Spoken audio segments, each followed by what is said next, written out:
Hello Pisces, Sun, Moon, Rising, and Venus signs. Kamusta kayo? Sana po'y nasa mabuti kayong kalagayan. Welcome back po sa ating channel. Meron na po tayong bagong pangalan, 88 Tarot na po ang pangalan natin sa ngayon. Maraming salamat po for coming back. At kung bago naman po kayo rito, welcome po kayo sa ating channel. Maraming salamat for your support.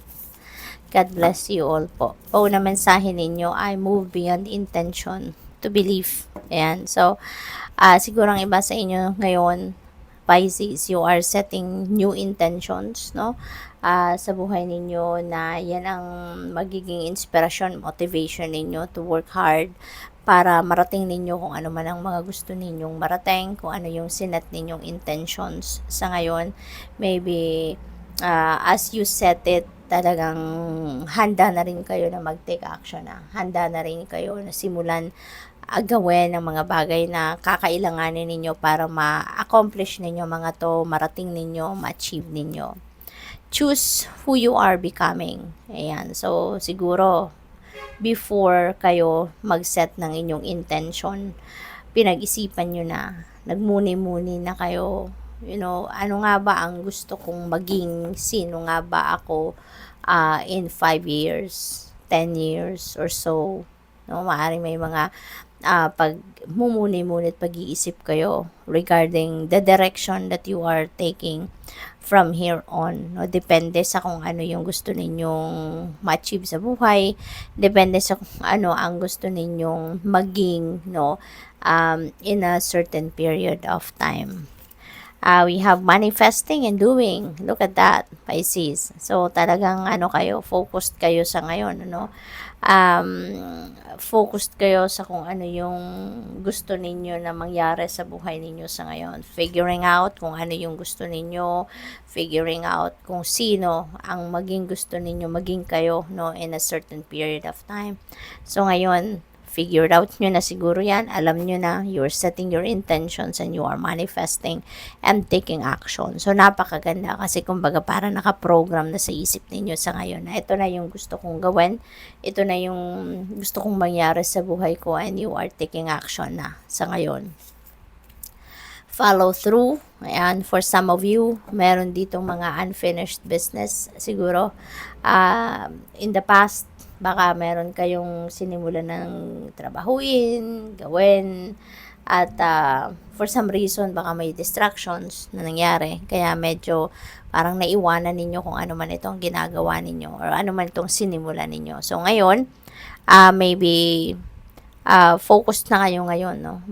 Doon sa kung ano ang iniwan ninyo. Maybe you are coming back to it. May panahon na kayo, may opportunity na kayo na nakuha sa ngayon para ipagpatuloy kung ano man ang unfinished business ninyo. So, good luck po sa inyo.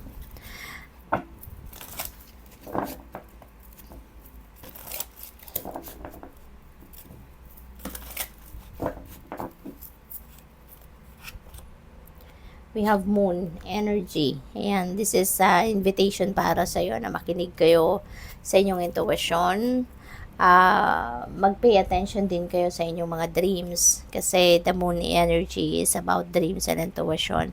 So, there is guidance para sa iyo, no? Guidance na pinapadala sa inyo ang Panginoon, ang Divine Universe para magabayan kayo kung anong mga dapat na ninyong gawin, ano na mga dapat ninyong pagfokusan sa ngayon.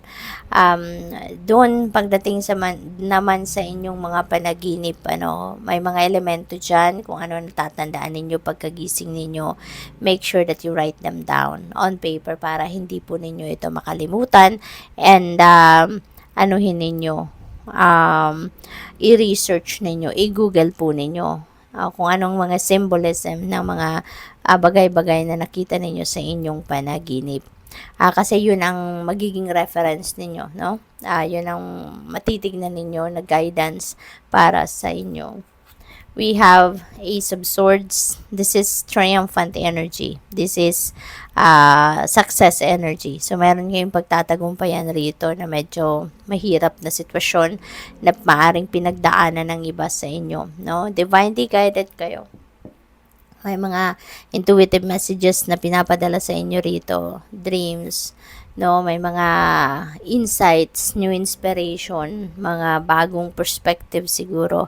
Then, ang pinapadala sa inyo ng universe sa ngayon para yun ang gawin ninyo, yun ang maging susi, no, para sa inyong pagtatagumpay rito. This is an ace, so this is a new beginning energy. Kaya meron kayong sisimulang bagong yugto sa buhay ninyo pagkatapos ng tagumpay na ito. We have Knight of Pentacles. No, marami nang kayong natutunan dito sa mga bagay na to, sa mga pangyayaring ito. Marami na kayong natutunan. Mas wais na kayo sa ngayon. Mas matalino na kayo. Smarter na kayo sa ngayon. Kaya hindi na kayo ngayon yung biglang magdedesisyon na hindi pinag-isipan ng mga bagay-bagay. Hindi na kayo ganon. Hindi na kayo yung magja-jump in agad kayo sa isang desisyon na hindi ninyo pinag-aralan, hindi kayo nag-research, yung gano'n, no? So, talagang ano na kayo ngayon, mas maingat na kayo, mas cautious na kayo, kaya maganda rin yung epekto sa inyo siguro ng mga challenges sa buhay ninyo in the past na mas naging wiser na kayo sa ngayon. Marami na kayong natutunan, tag-improve na kayo. Merong desisyon kayo na kailangan gawin sa ngayon, no? At the moon energy is also giving you heads up na now is not the time this time is not a good time, no? Pasensya na, nagkakabulol-bulol. Now is not a good time para magdesisyon kayo. Kasi parang kung ano ang alam ninyo sa ngayon ng mga impormasyon na pagbabasehan ninyo ng inyong desisyon. Maybe this is not complete yet. Maaring hindi pa ito yung lahat-lahat. Maaring superficial lang ang alam ninyo. Kaya, wag muna kayong magdesisyon. No? Anuhan pa ninyo, pag-isipan pa ninyong mabuti, maghintay pa kayo ng konti pang panahon para mahanap nyo muna yung truth ng inyong sitwasyon at makita nyo muna lahat, no, ang kabuuan ng inyong sitwasyon before you make a decision dito para hindi ninyo pagsisihan ito, no? Follow your intuition kasi gagabayan kayo ng iyong intuition kung ano na susunod ninyong gagawin, no? What else? We have Three of Pentacles. Ayan. So, Three of Pentacles is also about support. No? So, siguro meron dito mga taong makakatulong sa'yo.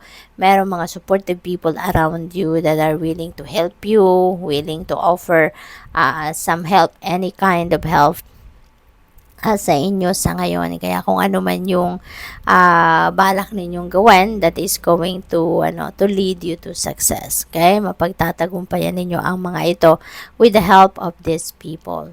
What else? We have strength. Ayan. So, kailangan nyo to iba yung inner strength and courage, no? Ang napipick up po rito na kailangan ninyong gawin sa ngayon. As you head towards, diba? Itong mga to, ano yung gusto ninyong marating. So, kailangan ninyo dito ng tibay na loob, no?